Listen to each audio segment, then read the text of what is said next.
Сен үйдегі, көшедегі, қоғамдық орындағы қауіпсіздік ережелерімен танысасың. Қауіпті жағдайларда не істеу керектігін білесің. Тірек сөздер, сақтық, мұқият болу. Арман, әр адамның өмірі өте бағалы, оны сақтау керек.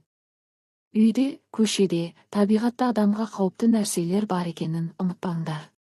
Ақмарал, біз өз өмірімізді аман сақтау үшін қауіпсіздіктің бірнеше ережесімен танысайық.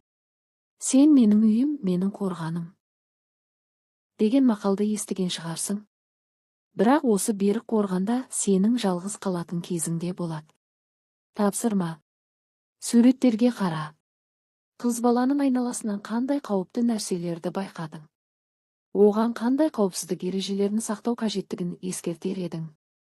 Арман, сен көшеге шықтың делік. Көшедегі бейтаныс адам сенімен сөйлескісі келді.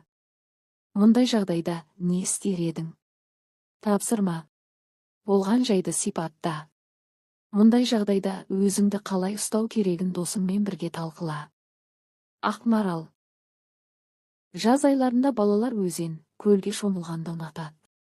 Шомылу кезінде өзіңді еркін сезіну үшін қажетті ережелерді білгенің дұрыс.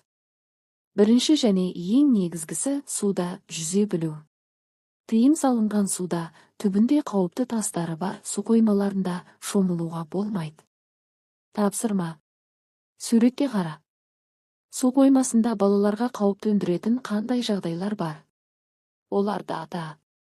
Қоғамдық орындарда өзін-өзі дұрыс ұстаудың, үйде, көшеде, су қоймасында қауіпсіздік ережелерін құрастыр.